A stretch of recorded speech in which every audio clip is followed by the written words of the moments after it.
If you're planning a trip to Morocco, here are 5 things not to do to avoid common tourist mistakes. Number one is don't plan your days too tightly. So things can take longer in Morocco, and restaurants have unhurried dining.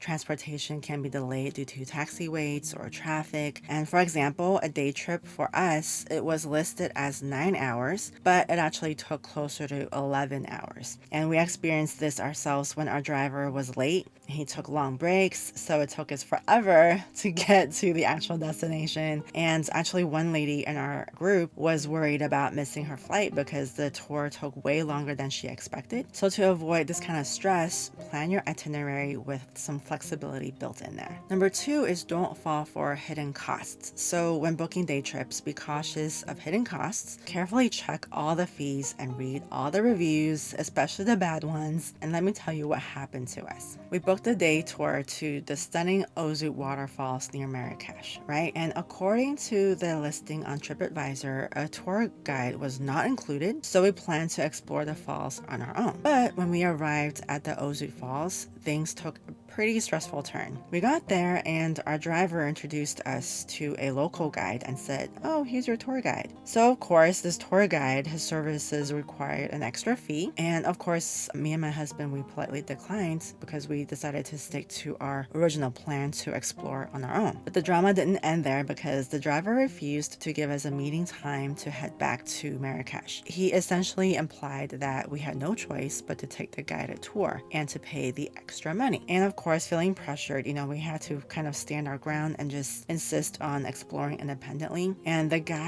tour guide that was at the Ozout Falls, he even raised his voice at us, trying to intimidate us into agreeing to it. So in the end, we did leave on our own and we managed to actually enjoy the falls on our own. So when we met back up with the driver and the tour guide, I think they realized what they did. The tour guide, he really apologized profusely to us. I think he was trying to avoid a bad review. Once again, before you plan any day trips around Marrakech, just make sure you read the fine print and know your rights. As far as Ozout Falls, I'm going to do a separate video more in depth into that, but just so you know, there is no admission fee to hike around or to visit Ozout Falls. So you do not need a tour guide. I'll go more into Ozout Falls in another video, so you can subscribe and look out for that. Another tip I have for you is don't forget tissue and sanitary wipes. So this is a hygiene tip here. The public restrooms might not have toilet paper or soap, or if they do, you have to pay for it. So bring your own tissue and sanitary wipes so you can,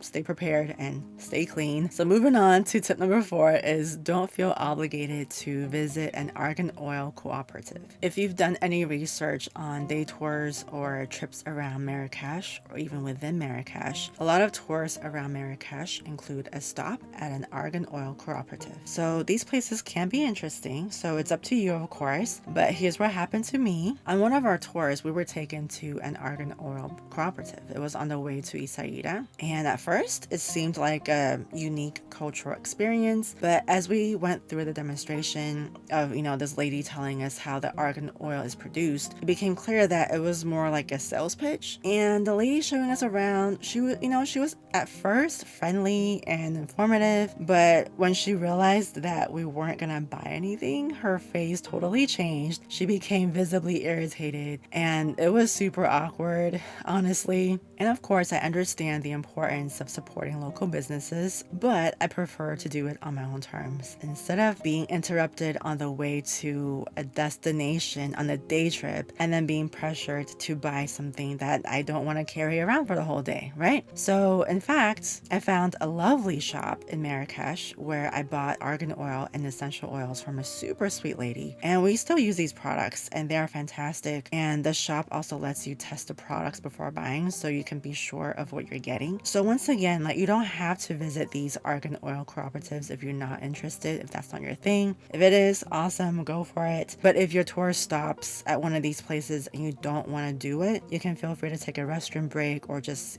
politely decline the sales pitch. My last tip for you is don't go without a data plan. Wi-Fi is here in Marrakech and the bigger cities, but it's still rare and it's spotty and it's not reliable. So when you're out and about about, depending on where you are, you might not have access to the internet, which is important because if you need to translate something, if you need Google Maps to see where you're going, like this is actually pretty crucial. So I would say to get a data plan with an eSIM before your trip for a consistent connectivity. And while I was around Morocco, and actually I've used this for different countries, I used Airlo, so I can personally vouch for them. They worked great for us, and I have an affiliate link in the description below, and I'm gonna have different discount codes throughout the different months, so if I do have one, you're gonna find it in the description box below. And those are my top 5 tips for what not to do in Morocco. So if you found this video helpful, give me a thumbs up, and I've got a lot more videos on Marrakech and Morocco, so subscribe and stay tuned.